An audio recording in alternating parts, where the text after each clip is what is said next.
शेतकरी मित्रांनो, आज आपण आलो आहोत हरभऱ्याच्या प्लॉटमध्ये आणि हा जो प्लॉट आहे हा हरभरा NVRD नवरदेव 48चा प्लॉट आहे आणि हा कोरडवाहूचा आहे आणि कोरडवाहूला सुद्धा या वर्षी भरपूर हरभरे होणार आहेत. कारण या वर्षी जमीन ज्यांच्या मोकळ्या झालेल्या आहेत त्यांनी लवकरात लवकर हरभरे पेरून घ्या.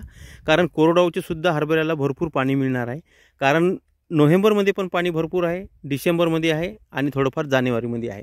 थोडं टप्प्याटप्प्याने पाणी पडणार आहे. कोरडवाहूचे हरभरे ओलिताच्या हरभऱ्यासारखेच येणार आहेत. तर त्यासाठी शेतकऱ्यांनी थोडी घाई जरी केली, आता 1 जानेवारीपासून आपण जशी आपलं 1 नोव्हेंबरपासून जशी घाई आपण केली होती रानं रेडी करणे, तर तसं आपण आता झालं असं सर्व रेडी, तर आपण वखरपाळी करूनच हरभरे पेरा. अशा प्रकारचा हरभरा आपण जे पेरला कोरडवाहूचा, त्यातही घाई करायची गरज नाही. कारण ओल ही भरपूर आहे. ओल भरपूर असून सुद्धा आपण घाई कशाला करायची? कारण अजून 15 दिवस जरी आपण पेरतो म्हटलं तरी ओलीवर निघते.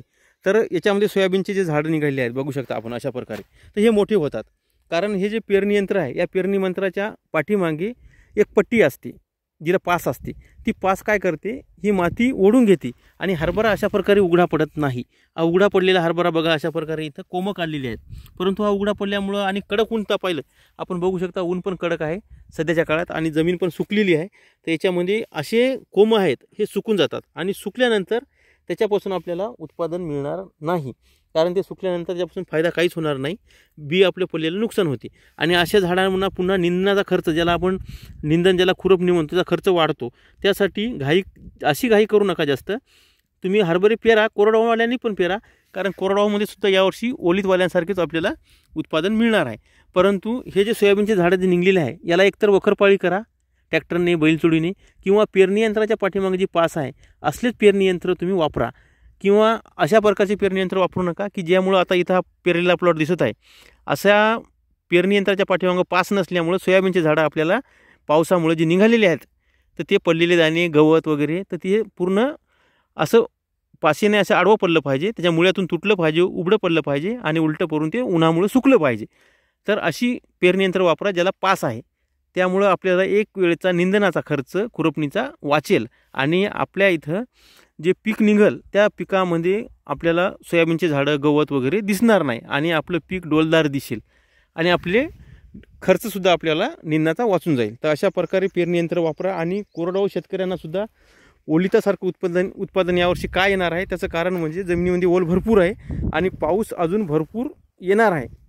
आणि हरभरा पेरल्यानंतर पासवालंच पेरण्यानंतर यासाठी वापरा की असा उघडा हरभरा दिसला नाही पाहिजे, जेणेकरून तो हा सुकल्यानंतर, फुगल्यानंतर हा निघणार नाही. आणि दुसरी गोष्ट म्हणजे सध्या इथं डुकरांचं सुद्धा प्रमाण आपल्याला दिसत आहे. आपल्याला इथं डुकरांनी हरभऱ्याची हे बघा अशा प्रकारे उकरून काढलेलं आहे, आपण बघू शकता.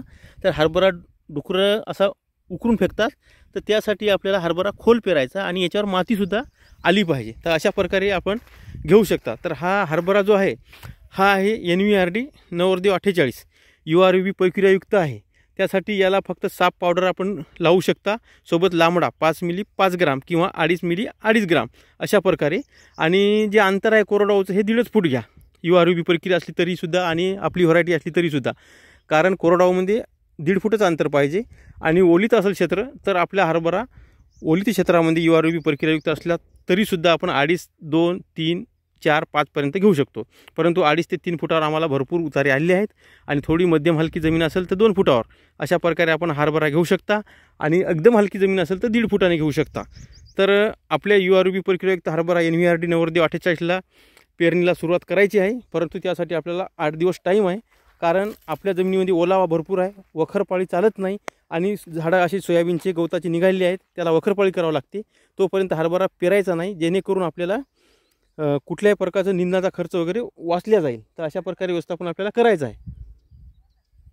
तर हरभरा पेरताना जरी घाई करायची असेल कोरडवाहूला, तरीसुद्धा आपल्याला पहिले तण जे आहे शेतातलं झाडं वगैरे गवत हे वखरवाळी करा किंवा त्यात आपण पेरणी यंत्र जे आहे त्याच्या पाठीमागे पास असली पाहिजे आणि पूर्ण गवत निघालं पाहिजे पेरतानाच. अशा प्रकारे व्यवस्थापन करू शकता.